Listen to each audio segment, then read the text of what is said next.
ప్రభు పరిశుద్ధ నామమునకు మహిమ కలుగునుగాక.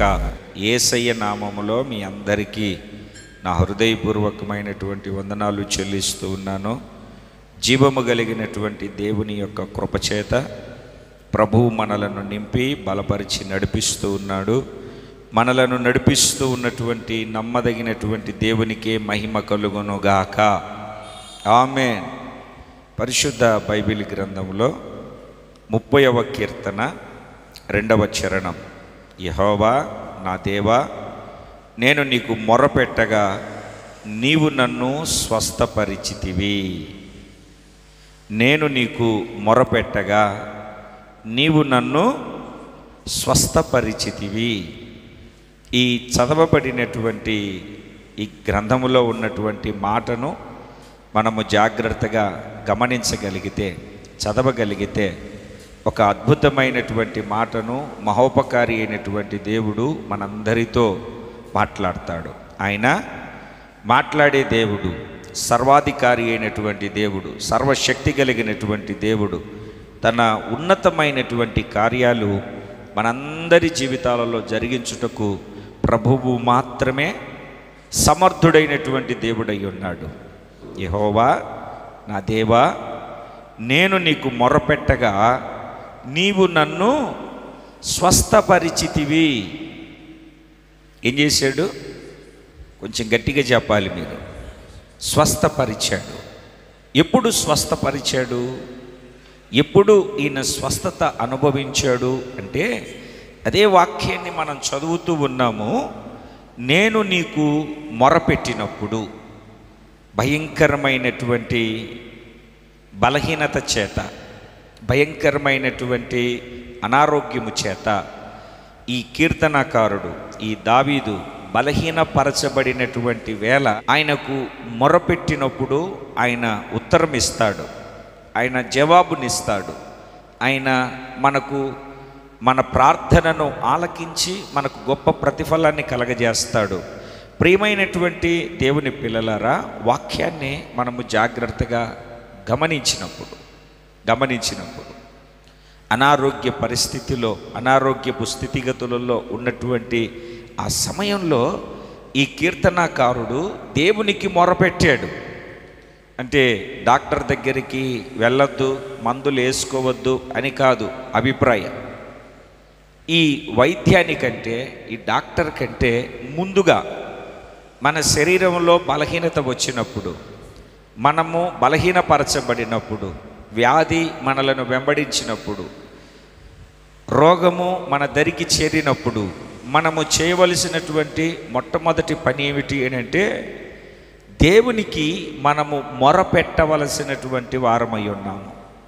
దేవునికి మనము మొరపెట్టవలసినటువంటి స్థితిగతులు కలిగి మనము నడిపించబడవలసినటువంటి వారమై ఉన్నాము. ఈ కీర్తనను మనము చదువుతూ ఉన్నప్పుడు అదే చెప్తాడు, అదే సెలవిస్తాడు.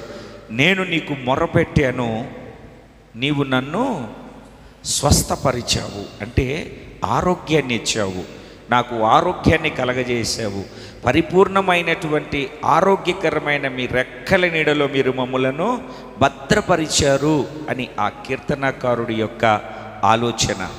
చాలా సందర్భాలలో మనకు బలహీనత వచ్చినప్పుడు, మనం కృంగిపోయినప్పుడు మనం చేసే పని ఏమిటో తెలుసా అండి? నీరసమైపోయి మంచం పట్టేస్తాం.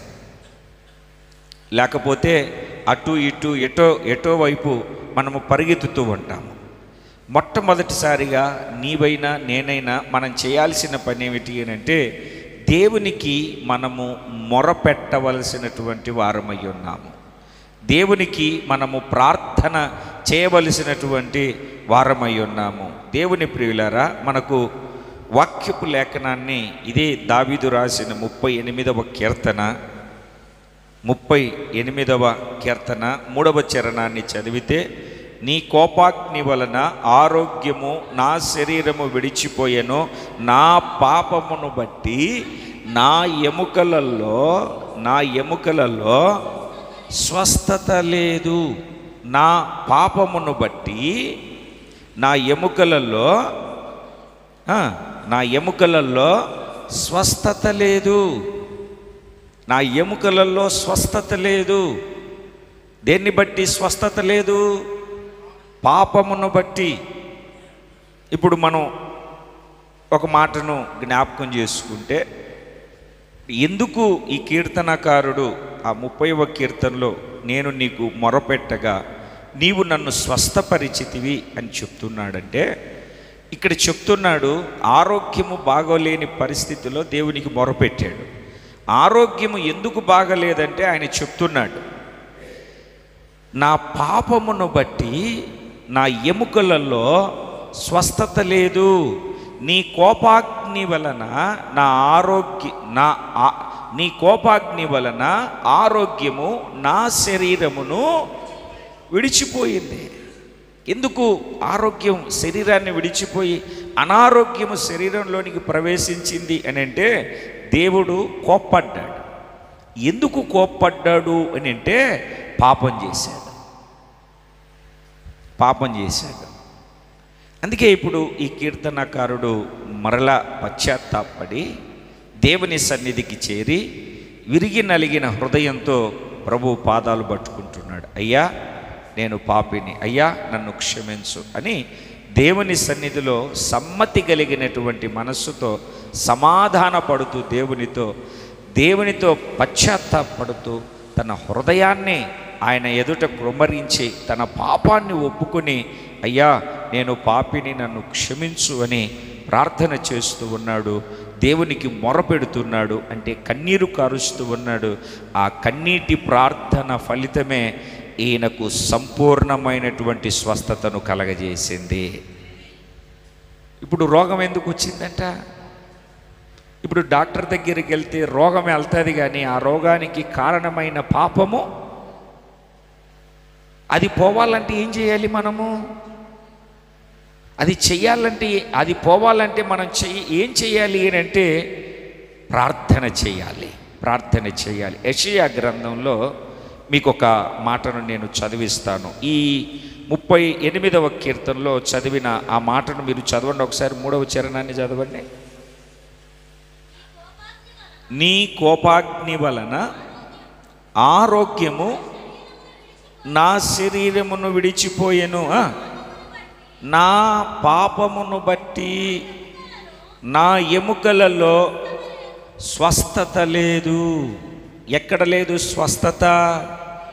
ఎముకలలో స్వస్థత లేదు. ఇప్పుడు ఎముకలలో స్వస్థత కావాలి అంటే ఏం చేయాలో మీరు యెషయా గ్రంథము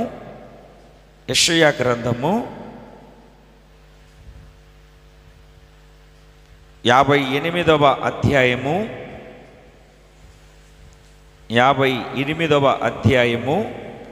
7-8 వాక్యాలలో చక్కగా రాసి ఉంది. స్వస్థత నీకు శీఘ్రముగా లభించును.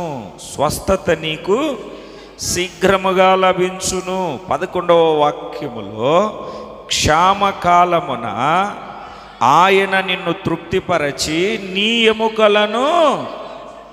ఎముకలను బలపరుచును. నీ ఎముకలను బలపరుస్తాడు. కీర్తనకారుడు ఏం చెప్పాడు? ఎముకల్లో నాకు స్వస్థత లేదు, నా ఎముకలు బలహీనమైపోయాయి. ఏమిటండి? కండలు బండి నిండా, శరీరం నిండా ఉన్నాయనుకోండి, కండలు ఎన్ని ఉన్నా ఎముకల్లో బలం లేకపోతే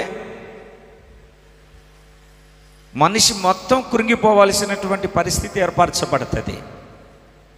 అందుకే ఈయన అంటున్నాడు, స్వస్థత నీకు శీఘ్రముగా లభించును. ఓకే, నీ ఎముకలను ఆయన బలపరుస్తాడు. ఎప్పుడు బలపరుస్తాడు? ఎప్పుడు నీకు స్వస్థత శీఘ్రముగా లభిస్తుంది అని అంటే అక్కడే మనం చదువుతాం దేవుని యొక్క వాక్యంలో. ఈ 58వ అధ్యాయం యెషయా గ్రంథములో ఉపవాస ప్రార్థనను గురించినటువంటి విషయాన్ని చెప్తూ వస్తారు. ఉపవాస ప్రార్థనను గురించి తెలియజెప్తాడు. ఎవరైతే ఉపవాస ప్రార్థన చేస్తారో, ఉపవాస ప్రార్థన ఎవరైతే చేయగలుగుతారో, ఎవరైతే ఉపవాసం ఉండి ప్రార్థనలను చేస్తారో వాళ్ళ జీవితము ఎలాగ ఉంటుంది అని అంటే, వాళ్ళ ఎముకలు బలపరచబడతాయి, స్వస్థత శీఘ్రముగా వాళ్ళకు కలుగుతుంది. ఉపవాసం అంటే వ్యాపారాలు చేసుకోవడం కాదు, ఉపవాసం అంటే దెబ్బలాడుకోవడాలు కాదు, ఉపవాసం అంటే అటు ఇటు తిరగడం కాదు. ఉపవాసము అని అంటే వేరొక చోట నువ్వు నివసిస్తున్నటువంటి ప్రాంతాన్ని విడిచిపెట్టి, వాసము అంటే నివాసము చేయడం, సహవాసము చేయడం.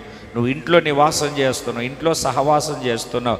ఉపవాసము అని అన్నప్పుడు ఆ ఇంటిని విడిచి ఒక ప్రత్యేకమైనటువంటి స్థలము. అందుకే నెహెమ్యా గారు కూడా అదే చెప్తాడు, నాకు ఈ సంగతి వినబడినప్పుడు నేను కొన్ని దినములు కూర్చుండి ఏడ్చి ఉపవసించి ప్రార్థన చేస్తేనే.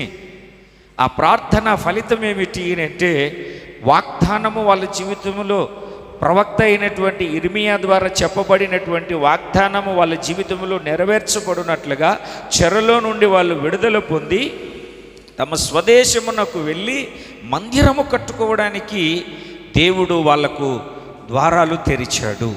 రాజులు కూడా అనుమతించారు.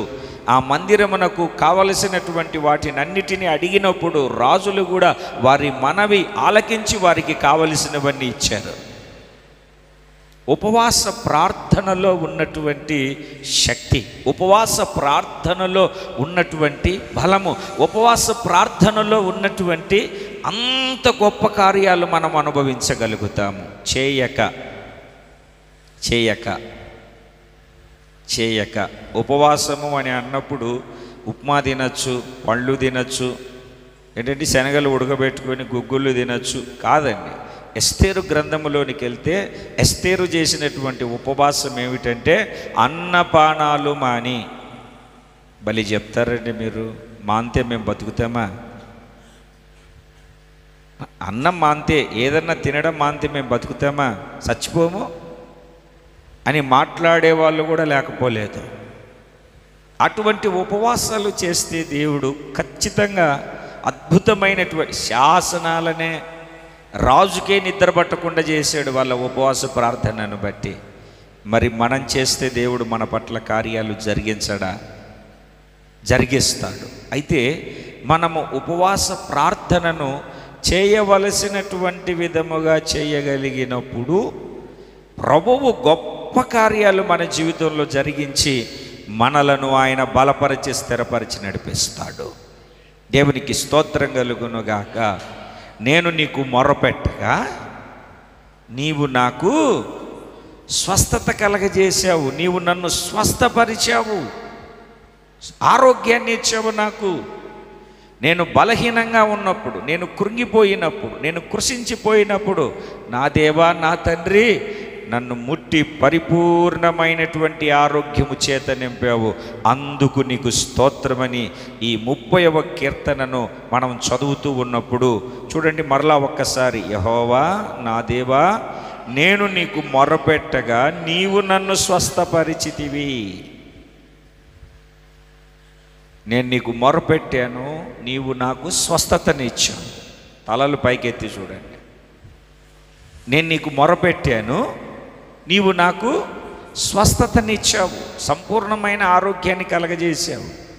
పరిపూర్ణమైన ఆరోగ్యాన్ని పొందడానికి గల కారణం ఏమిటి అంటే ఈయన దేవునికి మొరపెట్టాడు. దేవుని బిడ్డలారా, ఇదే కీర్తనల గ్రంథములో 6వ కీర్తన 2వ చరణాన్ని మనం చదువుతూ వస్తూ ఉన్నప్పుడు, యెహోవా నేను కృషించి ఉన్నాను, నన్ను కరుణించుము.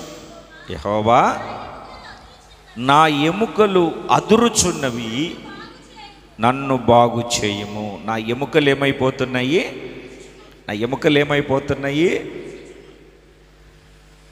అదురుచున్నాయి, బలహీనమైపోయాయి, మెత్తబడిపోయాయి. అందుకే యెషయా గ్రంథంలో మనం ఏమని చదివాము అని అంటే నీ ఎముకలను ఆయన బలపరుస్తాడు. ఉపవసించి ప్రార్థన చేసినప్పుడు ఉపవసించి ప్రార్థన చేసినప్పుడు, నినేవే పట్టణస్థులు కూడా ఉపవాసం ఉండి ప్రార్థన చేసినప్పుడు దేవుడు వాళ్ళని ఏం చేశాడు అని అంటే, వాళ్ళ మీదికి రప్పిస్తానన్న కీడు రప్పించకుండా సంతాపమునందాడు. వాళ్ళ మీద జాలి పడ్డాడు, వాళ్ళ మీద కనికరాన్ని చూపాడు. మన దేవుడు ఎవరు అని అంటే కనికరాపూర్ణుడు, కనికరమును చూపుటకు సమర్థుడు, శక్తి కలిగినటువంటి వాడై ఉన్నాడు. ఆయన స్వస్థపరిచే దేవుడు. వాళ్ళు దుర్మార్గతను విడిచిపెట్టారు, ఉపవాసం ఉన్నారు. సింహాసనాన్ని దిగాడు రాజు. అందరూ చెరసాలలో ఉన్న ఖైదీ అందరూ అన్నపానాలు మాని 3 రోజులు ఉపవాసం ఉండి, ఎస్తేరు ఏ విధంగా అయితే ప్రార్థన చేసిందో, నినేవే పట్టణస్థులు ఏ విధంగా అయితే ప్రార్థన చేయగలిగారో, అటువంటి ప్రార్థన మన జీవితంలో మనము చేయగలిగినప్పుడు మనలను కూడా దేవుడు జ్ఞాపకం చేసుకొని పరిపూర్ణమైనటువంటి ఆరోగ్యాన్ని కలగజేయుటకు శక్తి కలిగిన దేవుడై ఉన్నాడు. ఈ 6వ కీర్తనలో, కృషించి ఉన్నానయ్యా, నన్ను కరుణించయ్యా, నా ఎముకలు అన్నీ అదురుచున్నాయ్యా, నా ఎముకలు అదురుచున్నాయి, నన్ను బాగు చేయయ్యా, నన్ను బాగు చేయయ్యా అని దేవునికి మనము మొరపెట్టినప్పుడు, ఆయన కరుణ కొరకు వేడుకున్నప్పుడు, ఆయన పాదాలు పట్టుకొని మనము బ్రతిమాలినప్పుడు, స్తోత్రం, దేవుడు పరిపూర్ణమైనటువంటి ఆరోగ్యాన్ని మనకు కలగజేస్తాడు. సంపూర్ణమైనటువంటి స్వస్థత, విడుదల, క్షేమము, సంపూర్ణమైనటువంటి కార్యాలు కృపగలిగినటువంటి దేవుడు మన జీవితంలో జరిగించుటకు శక్తి కలిగిన వాడై ఉన్నాడు. ఆయన స్వస్థపరిచే దేవుడు. దేవునికి స్తోత్రం కలుగునుగాక. ఎవరండి ఆయన? స్వస్థపరిచే దేవుడు, స్వస్థపరిచే దేవుడు. ఇంకా మనం 103వ కీర్తనలో చదివినప్పుడు మన సంకటములన్నీ, మన బాధలన్నీ, మన ఇబ్బందులన్నీ కుదుర్చువాడు అని రాసి ఉంటుంది అక్కడ. వాక్యాన్ని మనము జాగ్రత్తగా గమనించాలి, గ్రహించాలి. ఈ రాత్రి కృపగలిగినటువంటి దేవుడు ఏ బలహీనత చేత, ఏ అనారోగ్యము చేత, ఏ వ్యాధి చేత, ఏ నీరసము చేత, ఏ విషయంలో నువ్వు కృషించిపోతున్నావో, ఏ విషయంలో నువ్వు కృంగిపోతున్నావో, నీ ఎముకలు బలహీనపరచబడడానికి, నీ ఎముకలు అదరడానికి గల కారణమేమిటో ఏదైనా సరే ఈ శనివారపు ప్రార్థన కూడికలో దేవుడు నిన్ను స్వస్థపరుచునుగాక. పరిపూర్ణమైన ఆరోగ్యాన్ని దేవుడు కలగచేయునుగాక. ఆయన గాయాలలో ఉన్నటువంటి సంపూర్ణమైన స్వస్థత దేవుడు శీఘ్రముగా నీకు దయచేయునుగాక. ఆమేన్. ఆయన ఎవరు అని అంటే స్వస్థపరచువాడు. ఆయన ఆరోగ్యము చేత నిన్ను నింపువాడు. ప్రతి బలహీనతలో నుండి నీకు ఒక గొప్ప విడుదల కలగజేయగలిగినటువంటి వాడు. ద్వితీయోపదేశ కాండములో ఒక మాటను మీరు చదవాలి. ద్వితీయోపదేశ కాండము 32వ అధ్యాయము 29వ వాక్యాన్ని మనము చదివితే, జ్ఞానము తెచ్చుకొని ఈయన తలపోసి మేలు 32:39 ఇదిగో నేనే దేవుడను, నేను తప్ప వేరొక దేవుడు లేడు. మృతి నొందించువాడను, బ్రతికించువాడను నేనే, గాయపరచువాడను, స్వస్థపరచువాడను నేనే, నా చేతిలో నుండి విడిపింపగలవాడెవడూ లేడు. గాయపరచువాడను నేనే, స్వస్థపరచువాడను నేనే. గాయపరిచి స్వస్థపరిచేవారు ఎవరు అని అంటే వైద్యుడు. ఎందుకు గాయాన్ని చేస్తాడు అని అంటే నీలో ఉన్నటువంటి రోగాన్ని బయటికి తీసివేయడానికి, నీలో ఉన్నటువంటి బలహీనతను బయటికి పంపించడానికి, నీలో ఉన్నటువంటి వ్యాధిని దూరపరచడానికి. మనం హాస్పిటల్కి వెళ్ళినప్పుడు ఔషధము చేత, మందుల చేత కొన్ని వ్యాధులు నయమవుతాయి. కొన్ని వ్యాధులు ఆపరేషన్ అంటే గాయపరచుట ద్వారా, నీ శరీరానికి గాయము చేయుట ద్వారా, నీ శరీరమును కత్తితో ఏమిటంటే గాయపరచుట ద్వారా నీకు ఆరోగ్యము కలుగుతుంది.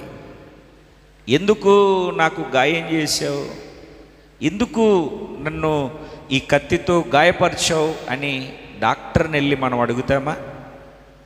అడిగితే ఆయన ఏం చెప్తాడు? నేను ఆ కత్తితో నీకు గాయము చేస్తేనే ఆరోగ్యము కలుగుతుంది. నీకు నీ లోపల ఉన్నటువంటి ఆ చెడుగు, నీ శరీరాన్ని బలహీనపరిచే ఆ రోగం, నీ శరీరాన్ని కృంగజేసి నీ ఎముకలను మెత్తబడేటట్లుగా అదిరిపడేటట్లుగా చేసే ఆ రోగము బయటికి తీయాలి అని అంటే నీకు గాయము తప్పనిసరిగా చెయ్యాలి. అదే ఇక్కడ మనం చదువుతూ ఉన్నాము, గాయపరుచువాడను స్వస్థపరుచువాడను నేనే. గాయము ద్వారా స్వస్థత. ఎంత గొప్ప దేవుడండి! దేని ద్వారా? గాయము ద్వారా స్వస్థత. ఇప్పుడంటే ఆధునిక టెక్నాలజీని బట్టి ఇప్పుడు ఆపరేషన్లు చేస్తున్నారు, కానీ అప్పట్లోనే ఏదేను తోటలో ఆదాముకు మత్తిచ్చి గాఢ నిద్ర కలగజేసి ప్రక్కటెముకను తీసి, దేన్ని తీసి? ప్రక్కటెముకను తీసి అవ్వను చేయలేదా? మళ్ళీ మాంసంతో పూడ్చాడంట. చాలా బాగుంటుంది ఆ మాట. దేంతో పూడ్చాడు చూడండి ఒకసారి. ఆ మాటను ఆదికాండం 2వ అధ్యాయంలో మీరు చదువుతారు. 21వ వాక్యం 22వ వాక్యంలోనూ ఉంటుంది.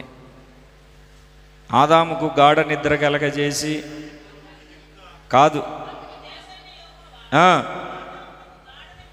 గాఢ నిద్ర కలుగజేసి నిద్రించినప్పుడు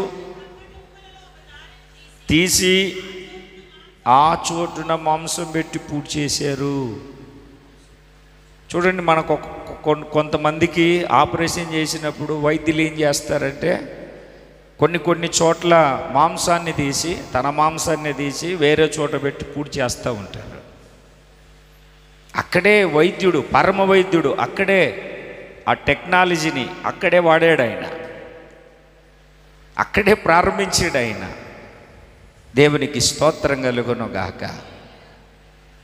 కనుక దేవుని ప్రియమైన పిల్లలారా, ఆయన ఎవరు అని అంటే మనకు ఆరోగ్యాన్ని కలగజేసే దేవుడు, మనకు సంపూర్ణమైన స్వస్థతని ఇచ్చేవాడు, గాయపరుచువాడు ఆయనే, గాయములను మాన్పువాడు ఆయనే. నాకు డౌట్ వచ్చింది, ప్రక్కటెముకని ఎందుకు తీసాడు? ఈ చెయ్యి ఎముకని తీయచ్చు కదా. ఇప్పుడు మనం రేపు పరలోకానికి వెళ్ళి చూస్తే ఆదాముకు ఒక ఎముక తక్కువ ఉంటుందా?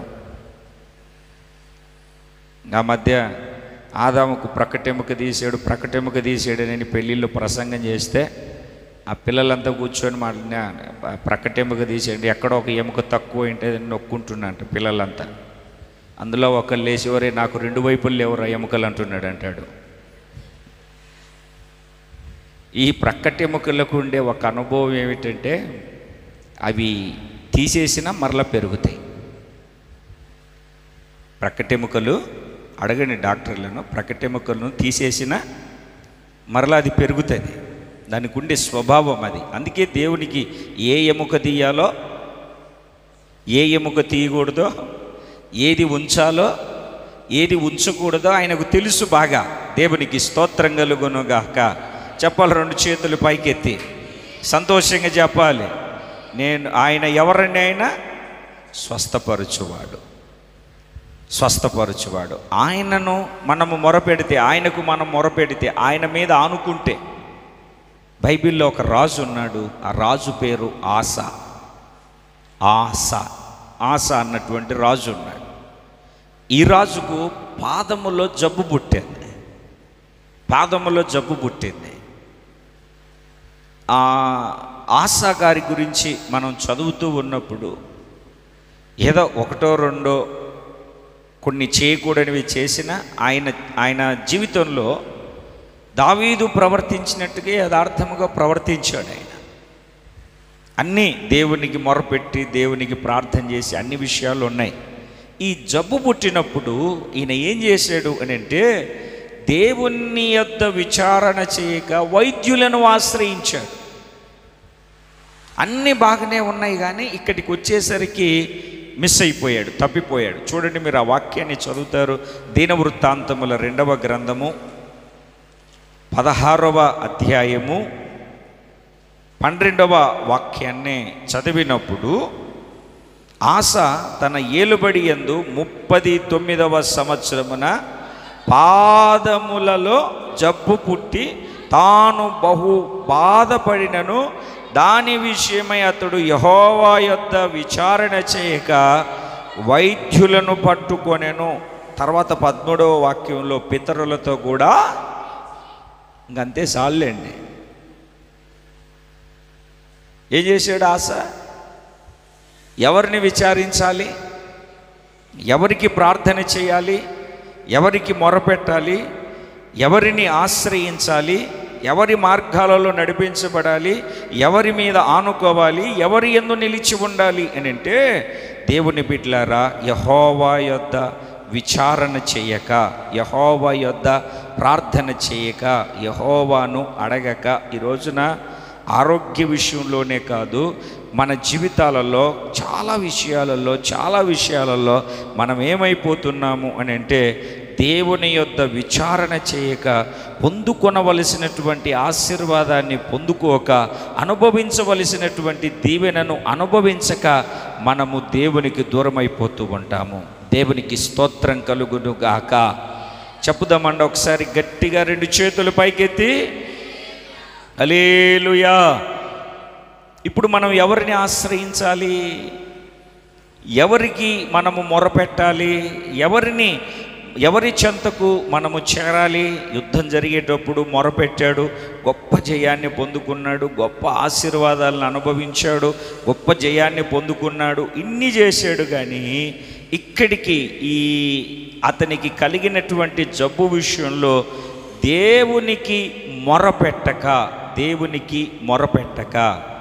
దేవునికి స్తోత్రం కలుగును గాక. కొంచెం గట్టిగా చెబుదామండి.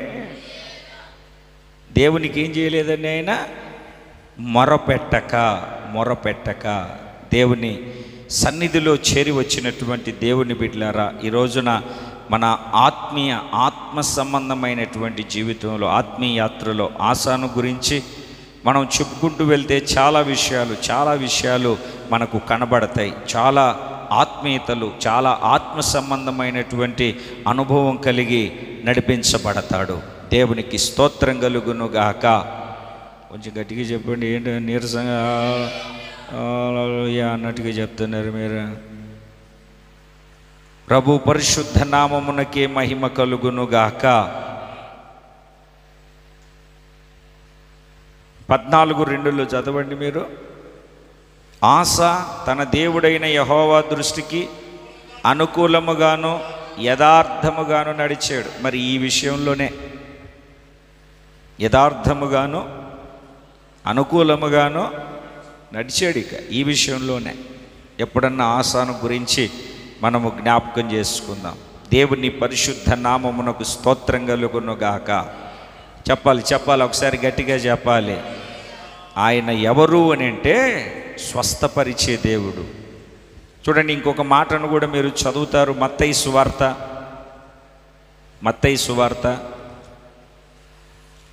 9వ అధ్యాయము 35వ వాక్యం. 9:35 మత్తయి సువార్త.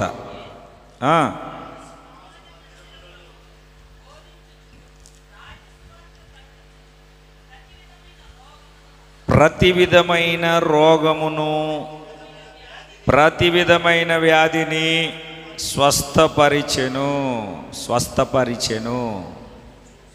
చాలేనా? ఏం చేశాడండి? ఇప్పుడు చెప్పండి, దేన్ని స్వస్థపరిచాడు? అదే చూడండి, మళ్ళా చదవండి ఆ మాటను అందరూ ఒకసారి జ్ఞాపకం చేయండి. ప్రతి విధమైన అది. ఇప్పుడు మనం ఒక హాస్పిటల్కి వెళ్ళామనుకోండి, మా దగ్గర నరాలు మాత్రమే చూస్తాము, మా దగ్గర ఎముకలు మాత్రమే చూస్తాము, మా దగ్గర పళ్ళు మాత్రమే చూస్తాము, మేము ఫస్ట్ ఎయిడ్ మాత్రమే చేస్తాము, మేము చెవి మాత్రమే చూస్తాము, మేము చర్మ వ్యాధులు మాత్రమే చూస్తాము. అవునా కాదు? అంతేనా? నేను ముక్కు మాత్రమే చూస్తాను, నేను గుండె మాత్రమే చూస్తా. చక్కగా రాసి ఉంటుంది. కిడ్నీ నిపుణులు, గుండె నిపుణులు, ఒక్కొక్కరు ఒక్కొక్క దాంట్లో నిపుణత కలిగి ఉంటే, మన దేవుడు ప్రతి విధమైన రోగమును, ప్రతి విధమైన వ్యాధిని స్వస్థపరచగలిగిన వాడు, సంపూర్ణమైనటువంటి ఆరోగ్యాన్ని కలగజేయగలిగినటువంటి వాడు, పరిపూర్ణమైనటువంటి కృపనిచ్చి ఆయన స్వస్థపరిచి మనలను బలపరచగలిగినటువంటి దేవుడు. మనం బైబిల్లో చదువుకొని వెళ్తే 12 సంవత్సరాల నుండి రక్తస్రావ రోగం, అది ఎలా నయం చేయాలో అనేక వైద్యుల చేత ఎన్నో తిప్పలు పడింది, కానీ రోగం పోలే. 12 సంవత్సరాలు. ఎన్ని సంవత్సరాలండి? 12 సంవత్సరాలు రక్తస్రావ రోగం. 18 సంవత్సరాలు నడుము వంగిపోయి బలహీనమైపోయి, 40 సంవత్సరాల కంటే ఎక్కువ పై వయసు కలిగిన వాడు ఆ దేవాలయం దగ్గర కూర్చొని భిక్షమడుకుంటున్నటువంటి వాడు, పుట్టినది మొదలుకొని గుడ్డివాడు, ఇట్లా మనం చెప్పుకుంటూ వెళ్ళిపోతే చచ్చిన వాళ్ళు ఆ మాటను పక్కన పెడితే, సమాధి చేయబడి చనిపోయి 4 దినములై వాసన కొడుతూ ఉన్నటువంటి వ్యక్తిని కూడా పిలిచి స్వస్థపరిచి లేపినటువంటి దేవుడు. దేవునికి స్తోత్రం కలుగునుగాక. ఏమిటండి? పిలిచి లేపినటువంటి దేవుడు, మృతులలో నుండి సజీవులుగా. ఆయన మనము ఆరాధిస్తున్నటువంటి జీవము కలిగిన దేవుడు, సంపూర్ణమైనటువంటి స్వస్థత అనుగ్రహించుటకు దేవునికి స్తోత్రం కలుగునుగాక. అందుకే ఆయనకి ఇచ్చినటువంటి బిరుదు, ఆయన చెప్తూ ఉన్నటువంటి మాట, నిన్ను స్వస్థపరచు యెహోవాను నేనే. యెహోవా రాఫా. ఎవరండి? యెహోవా రాఫా. అలాంటి దానికే చేస్తాడని కాదు, ఏదైనా, ఎలాంటిదైనా, ఏ విధమైనటువంటిదైనా ఆయన బాగు చేయుటకు, ఆయన స్వస్థపరచుటకు సమర్థుడు, శక్తి కలిగినటువంటి దేవుడు ఆయన మనకున్నాడు. దేవుని పరిశుద్ధ నామానికి స్తోత్రం కలుగునుగాక. 38 సంవత్సరాలు ఏమాత్రము స్వస్థత లేక చెరువు దగ్గర ఉన్న వ్యక్తి దగ్గరికి వెళ్ళి బాగుపడతావా? నీ పరుపెత్తుకొని వెళ్ళిపో. ఆయన ఇంట్లో కూర్చొని ఉంటే రావడానికి అవకాశం లేక పక్షవాయువు కలిగి మంచం పట్టిన వ్యక్తిని తీసుకొని వచ్చి పైకప్పు విప్పి ఆయన దగ్గర దించితే అతన్ని కూడా నీ మంచం ఎత్తుకొని వెళ్ళమన్నాడు. ఎంత గొప్ప దేవుడు, ఎంత శక్తి కలిగినటువంటి దేవుడు, ఎంత కృప కలిగినటువంటి దేవుడు మనకున్నాడు. ఇట్టి దేవుడు ఏ జనముకైతే ఉన్నాడు, యెహోవా ఎవరికి దేవుడు కాగలడో అట్టి జనులు ధన్యులై ఉన్నారు. యేసు క్రీస్తుకు మనము జనముగా ఉన్నందుకై, ఆయన నామము నాకు పెట్టబడినందుకై నేను ధన్యుణ్ణి. ఆస్తులు, అంతస్తులు, సంపాదనలు, మిద్దెలు, మేడలు, కారులు లేకపోయినా నేను మాత్రము ధన్యుణ్ణి. అన్యుణ్ణి మాత్రం పొరపాటున కాలేకపోయాను. కారణం ఏమిటంటే జీవము కలిగినటువంటి దేవుణ్ణి మనము కలిగి ఉన్నాము. మరలా 30వ కీర్తనలో మనము చదివితే 2వ చరణాన్ని, యెహోవా నా దేవా, నేను నీకు మొరపెట్టగా నీవు నన్ను స్వస్థపరిచితివి. ఆ పైన చిన్న అక్షరాలతో ఉంటుంది చూడండి, ఏమని రాసి ఉంటుంది అక్కడ?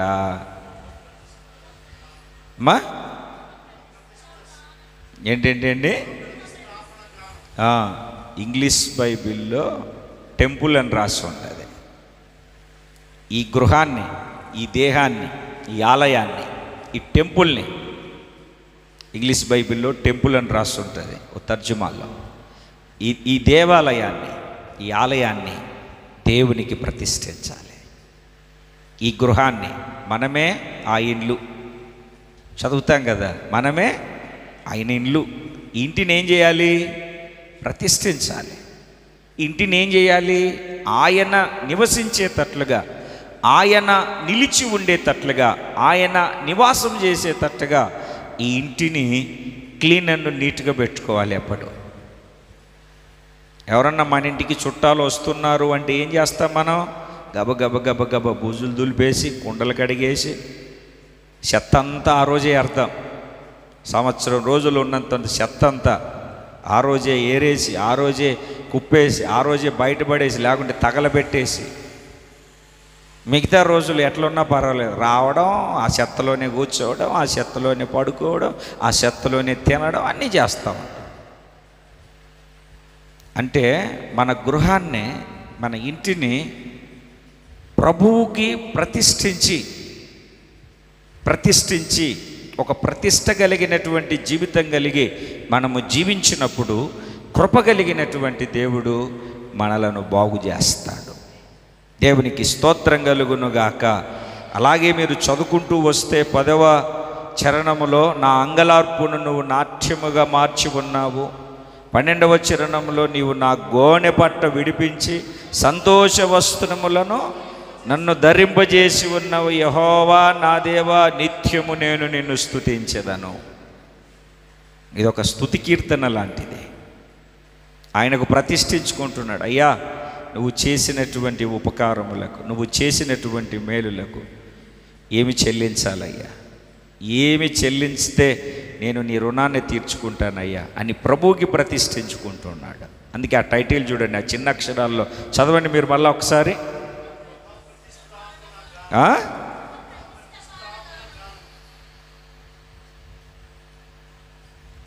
ఎట్లాగా? దేవునికి స్తోత్రం కలుగును గాక.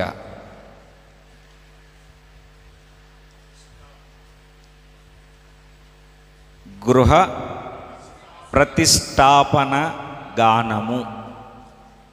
గృహాన్ని ప్రతిష్ఠించినప్పుడు చేసిన గానం అంటే ఆయన గృహ ప్రతిష్టాపన గానము చేస్తే మనము కూడా ఈ దేహం అనే గృహాన్ని, ఈ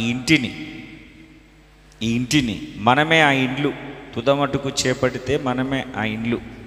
నమ్మకమును, యథార్థతను, పరిశుద్ధతను చివరి వరకు చేపడితే మనమే ఆ ఇండ్లు. ఆయన పరిశుద్ధాత్ముడు మనలో నివసిస్తున్నాడు.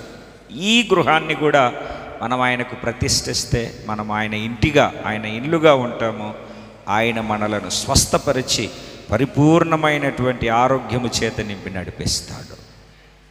నేను ప్రతిష్ఠించను, నేను పక్కన పెట్టుకుంటాను, నేను నాలాగనే ఉంటాను అంటే దేవుడు కూడా ఏమి చేయలేడు. ఆయనకు ప్రతిష్ఠించుకొని మనల్ని మనం దేవునికి అప్పగించుకుందాం. ఆయన స్వస్థపరుస్తాడు. ఆస